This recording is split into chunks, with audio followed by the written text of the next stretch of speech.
authenticity. I'm not cursing for the sake of cursing. This is how I'm comfortable in communicating. Like when I think about, do I care about my employees? It feels more like in my brain and my heart and my soul, do I give a fuck about my employees more than do I care about my employees? That's from my brain and heart to my mouth. I am willing to deal with the ramifications of me being my full self. Oh yeah, perspective, patience, puis positivisme, c'est exactement ce qui a inspiré puis ce qui inspire encore mon aventure dans la Vivi et la Ecomi Family. Donc, c'est avec le cœur puis de la passion que je vous embarque avec moi pour le Homie Frog Show.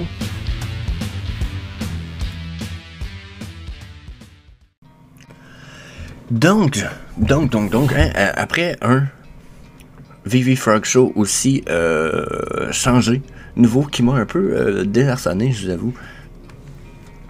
On va y aller pour de quoi traditionnel. On ne changera pas la formule du Homie Frog Show pour l'instant. Ça va bien. Donc, qu'est-ce qu'on fait? Bon, on va aller voir la charte du Bitcoin. Puis ensuite, la charte du Homie. Mais juste avant, disclaimer time. Donc, n'oubliez pas, on ne fournit aucun conseil personnel, financier ou d'investissement. Tout le contenu qui est fourni dans cette vidéo par moi ou par l'équipe de la famille crypto est uniquement à des fins de divertissement. Vous devez toujours faire vos propres recherches. Puis, vous devez toujours faire appel à un expert financier pour vos investissements. Donc, hey, qu'est-ce qui s'est passé? C'est passé de quoi de plate un peu, dans la mesure où c'est le fun parce que pour l'instant, ça me prouve que mes approches, puis mes feelings, puis mes techniques sont bonnes. J'ai eu raison. Ben oui, le Bitcoin est tombé. Puis je me suis même... Tu sais, pour vrai, là, il y a du monde en privé, puis je vais garder leur... Je pense que je les respecte pareil, là. Mais je vais garder leur anonymat, là. J'ai du monde en privé qui sont venus me traiter de cave, là. Tu sais, genre... solide, là. Puis moi, j'étais la personne qui était la méchante en plus dans les propos de cette personne-là. J'étais la personne malhonnête. On tombera jamais sous les 18 000, sous les 20 000. T'es un crotté. En voulez-vous en vouloir? On retournera jamais à 0.11 pour le homie. C'était notre bottom. T'as rien compris. En voulez-vous des... Tu sais, genre, je pourrais vous étirer à la sauce, là. Qu'est-ce qui s'est passé? On est passé de 30 à 17 500, à 17 700. J'avais dit, on va défoncer 18 000, puis moi j'avais dit 16 000. C'est ça qu'il y en a qui vont me dire, juste t'as parlé de 16 000. Oh, oui, ça s'en vient. J'ai dit qu'on allait se rendre à 16 000. J'ai pas dit que pour la prochaine vague, on allait se rendre à 16 000. On se rend à 16. Probablement à 14. Peut-être même 12.5. Puis là, oui, c'est fou en charisme. Même moi, 12.5, je trouve que j'étire la sauce. Mais qu'est-ce que vous voulez? Hein? C'est ce que j'ai lu. Je changerai pas ce que j'ai lu pour me faire plaisir, là. J'ai vu 12 500, puis j'ai vu que ça pourrait être possible qu'on descende plus bas. Donc, préparez-vous, là. L'été fait juste commencer. Puis d'habitude, l'été, c'est pas mal une bear market season. Si vous n'êtes pas capable de comprendre les saisons du monde de la crypto parce que vous venez de rentrer, vous êtes rentré en bull run, cool. Mais quand on n'est pas en bull run ou en bear market, ben les saisons ont des effets. On a un printemps bear, un printemps été bear, puis un automne et milieu d'hiver assez beau. Puis après, d'habitude, on se promène up and down. C'est correct. Le marché il respire, qu'on appelle. Okay? Donc, présentement, on est en train de perdre sur le Bitcoin notre puissance de downtrend qui était quand même... Hein, qu'est-ce que j'avais dit? Hein? J'ai dit, checker la descente ici, là, la prochaine pourrait être encore plus violente. Pour moi, c'est encore plus violent, ça. Le pourcentage a l'air d'être le même, là, mais en même temps, j'avoue que, hein, 33%. versus 42. On a comme 9,4% de plus. Même pas. T'sais, fait que, pour vrai, là, pour vrai de vrai, je pense qu'on n'a pas fini cette descente-là, en plus. Je vous le dis. Nos EMA, regardez ici, là. En plus, ce sont nos petits EMA, ceux-là ici. Je peux aller vous remontrer quels ils sont.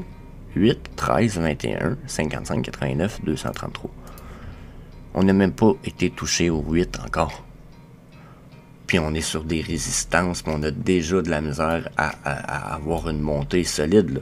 Je comprends que j'ai ma multi-time frame court qui est en train de monter sur mon multi-time frame de stochastique. Good, la bleue on va suivre, donc on risque de remonter.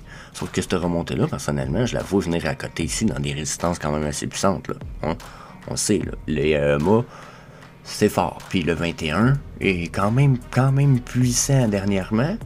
Regardez, là. Hein? Le 21 est quand même puissant dernièrement. Et je pense qu'il va garder une certaine puissance. Puis là, on a fan out, là, comme ça. Vous connaissez, j'arrête pas d'en parler de ce phénomène-là des EMA. C'est que les EMA sont proches, puis ils s'écartillent comme ça.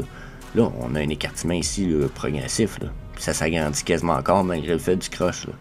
Donc là, d'après moi, ce qui se passe, c'est que nos chandelles vont aller remonter ici. Puis, après, c'est pas mal ça. OK? On va avoir une rechute. Moi, personnellement, je viendrais mettre un Fibonacci en 3 points ici pour voir, exemple, quelle pourrait être la remontée. Puis, quand je vois ce que je vois ici, en plus, avec le Fibonacci en 3 points, je vois une remontée très peu convaincante dans la mesure où d'habitude, on monte dans la Golden Pocket Zone ou juste dans son plafond. Le plafond de la Golden, c'est 0,65 qui est très pâle ici, que vous voyez peut-être pas, là, mais c'est au niveau 6,18. Okay? Puis, on a 0,5. On a déjà rentré dans la Golden Pocket Zone. Puis regardez, j'ai une mèche, pouf, on est redescendu juste en dessous. Donc, on pourrait déjà être sur la downtrend. Sinon, je ne vois pas monter, ben, regardez. Regardez en plus comment que à 0,786, je viens d'à côté dans mon niveau de EMA, c'est le 8. Ouais, 8, 13, 21, donc je viens de tomber sur mon EMA 8. Est-ce quelqu'un qui s'attend vraiment à une remontée ici, ben flagrante? Je ne pense pas, Malgré, ici, j'ai une remontée qui est en train de se faire, probablement pour mes 2 time frames les plus courtes. Puis, éventuellement, on va pouvoir voir peut-être notre long time frame faire une remontée une fois que nos time frames plus courtes vont avoir descendu. Donc, attendez-vous à une autre chute. Les chutes de nos EMA, d'habitude, de nos stochastiques ici en court time frame font quand même chuter nos chandelles de façon importante. Donc, attendez-vous une prochaine rechute après cette petite remontée-là. OK? Si on va voir tout ça, puis on va les laisser là, lui, en fait. Si on va voir ça sur 4 heures, juste pour voir si on a un peu le même sentiment sur le 4 heures, malgré le fait que je vais aller juste mettre un petit... Puis on va cacher lui, juste pour aller voir nos EMA avant tout ça. Donc, je viens de parler de nos EMA. Regardez comment que le EMA, encore une fois, 8, 13, 21.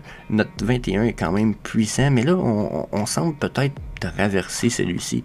Il s'agit de savoir si on va le consolider par-dessus celui-là. Ensuite, ça veut dire que notre EMA 55 ici, qui est un des plus puissants EMA, va devenir vraiment notre prochaine zone à atteindre sur la uptrend.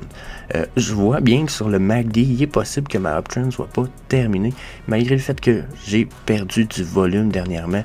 Il me reste 1h45 ici, puis je pense pas avoir un volume qui va défoncer ce que j'ai dans le passé ici. J'ai même eu une espèce de consolidation ici sur cette chandelle-là. Donc, ça répète un signe de reversal de trend en plus, puisqu'on est sur des résistances. Donc, ça pourrait être la dernière chandelle qui monte. Ça pourrait vraiment être notre dernière chandelle qui monte avant qu'on ait une redescente ou la prochaine, selon moi, d'après ce que je vois ici, en tout cas. Si j'efface le EMA puis je remets peut-être le trend base qu'on vient de mettre, puis que je vais voir où ce qu'ils sont, il a été tiré solide, hein, parce que sur le 4 heures, c'est d'autres choses. Si je vais voir où est-ce qu'il nous amène. Okay? Donc, vous voyez, à chaque fois qu'on aurait essayé de rentrer dans la Golden Pocket Zone, la 0,5 vers 0,618 avec notre Bitcoin, le prix du Bitcoin, on a 3 refus. Un là, un là, un là. Personnellement, je suis pas très bullish pour le uptrend. Mais là, je dis ça, mais regardez, j'ai quand même j'ai vu le volume faire poup d'un coup. Donc, il y a l'air d'avoir des achats ou des ventes, peut-être, en fait. Peut-être plus des ventes, parce que même si le volume monte, ça peut être des ventes, même si pour l'instant, le volume gagnant, ça reste l'achat. On a l'air de perdre un peu. Je n'ai pas eu le temps de regarder le prix exactement il y a quelques secondes, combien ça valait, mais pas bon signe, je pense. Je pense qu'on s'en va downtrend éventuellement. Donc, pour le Bitcoin, je suis pas bullish, pas du tout. Et on va aller voir ce que ça donne pour notre...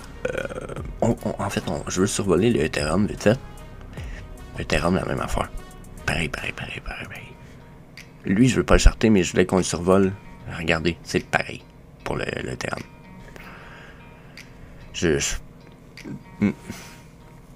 Non. Il a beau me flasher vert, me dire un retour uptrend, je vois pas le volume qui me permet de déterminer ça, mais pas du tout. J'ai rien qui m'indique ça. Pour de vrai, quoique la chandelle a l'air haute, là, mais ça veut rien dire pour l'instant, donc non. Donc on va aller voir le OMI à cette heure, hein, parce que à cette heure qu'on sait qu'on s'en va downtrend, on va voir ce que le OMI nous dit, parce que si Bitcoin chute, puis que le OMI est déjà prêt à chuter, ça risque d'être une belle chute, on va aller voir. Donc le OMI à cette heure. OMI rendu à 0.11, on est descendu jusque où? À 0.10.4. Puis, je l'ai étudié qu'on faisait des bas plus bas. Toink. Puis, même que c'est des bas plus bas, puis c'est même plus bas que l'autre 0.11 ici. Donc, puis là, en ce moment, regardez, justement, notre ligne bleue, là, c'est la ligne du prix en ce moment. On est à côté où sur le prix? On est sur l'ancien all-time low. Je sais pas si vous comprenez que si on a de la misère à ce niveau-là, puis que le Bitcoin, ça arrive qui chute, bye. On décalise vers le bas. C'est genre l'OMI va se péter à la face, genre comme on dit au Québec, ça va être un crash. Ça va être, c'est ça. Tabarnak, ça va être violent. Donc, j'ai rien de bullish à dire pour le OMI quand je regarde ça sur le daily. Au contraire, regardez mon MACD, lui, ici, là. Là, je vais descendre un petit peu. Je vais descendre le stochastique. Regardez mon MACD. Là, mon histogramme, il me montre que oui, je pourrais avoir fini ma downtrend, mais mon volume n'est pas très significatif. Genre, j'ai pas de volume, là. Ça a pas de... Regardez comment ça a pas de puissance, là. Beau me rester 13 heures, là. Il va falloir que j'ai une explosion dans mon prix ici. Puis après ça, ben, j'ai toutes ces résistances, là. Je nous vois très mal avoir de quoi de valuer, qu'il y a de la valeur là-dedans. Là, si j'évalue la downtrend, où est-ce qu'on va remonter? Les prochaines zones à atteindre, on les a déjà atteints, le 0,5, fait que soit on continue, on se rend dans le 0,618, ce qui n'a pas l'air d'être le cas, hein? On est redescendu quand même ici déjà à 0,11. Donc, même chose que le maudit Bitcoin, je le vois pas monter, je le vois descendre. Pour moi, c'est dubitatif, bien plus que l'inverse. Puis quand je dis je le vois descendre, ben là, on peut s'accoter ici. Puis accotez-vous ce que vous voulez, là, mais, tu sais, mettons qu'on s'accote là, parce que je pense pas qu'il y ait plus haut de toute façon, là. Mais là, nos prochaines zones sont là. La prochaine Golden Pocket Zone, d'un Fibonacci Retracement en 3 points. Puis des Fibonacci Retracement en 3 points, là, je peux vous en placer un puis un autre, là, vous allez voir, on touche souvent la Golden Pocket Zone, là, c'en est gênant, là, ok? T'sais.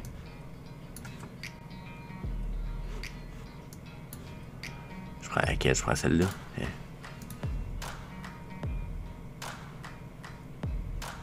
Hop, je vais désactiver les mains, là.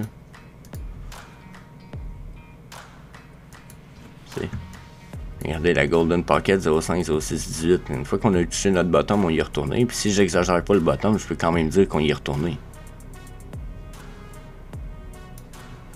Regardez 0.5, 0.618. Regardez comment que c'est encore plus relevant si je dis que l'autre c'est un flash. Puis si je le compte pas, je l'ai quand même traversé. Donc, pour vrai, Pour ceux qui connaissent pas les Fibonacci Retracement, ceux qui connaissent, vous le savez, là. Ceux qui connaissent, vous le savez, les autres, dites-leur. Si on arrive vraiment là, ça va être 008, 008, puis les prochains niveaux, regardez 005 dont je parle, il est là. Donc, je trouve que ça pourrait être fou 005, mais si on a une drop d'un pourcentage aussi important qu'on vient d'avoir, 36%, ouais, 36%, ça nous ramène à 0,00059.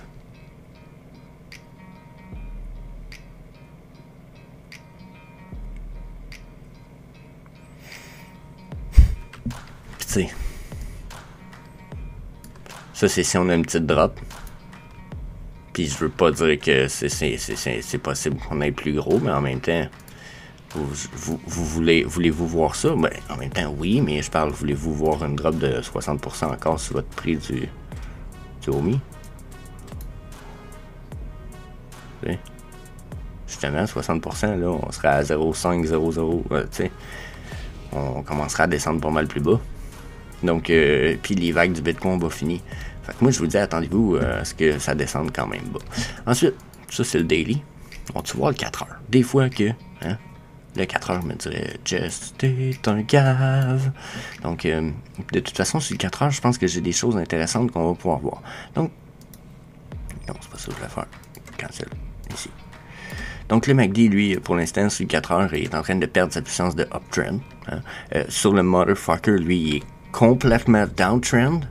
Oh my god, sur le 4 heures, il est downtrend. Solide. Ouh, ça, c'est le genre de downtrend qui pourrait faire vraiment mal juste sur le 4 heures. On a-tu du volume? On n'a pas de volume, par exemple. On n'a pas de volume. Intéressant. Downtrend, mais pas de volume. Ok, on va aller voir les EMA. Oh, puis le EMA, encore une fois, on a à côté dans le EMA 21, puis il a été refusé. Donc, la ligne beauf, en fait, là, pour ceux qui voulaient être certains, ça se trouve être mon EMA 21, puis regardez, refus, ici.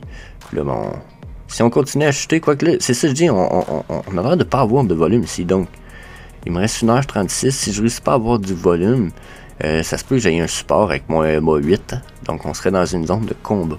Intéressant. Intéressant. Je m'attends quand même à une downtrend violente, mais intéressant de voir ça ici comme ça. Donc, je reste, j'ai envie de dire, je reste crissement dubitatif sur ma downtrend.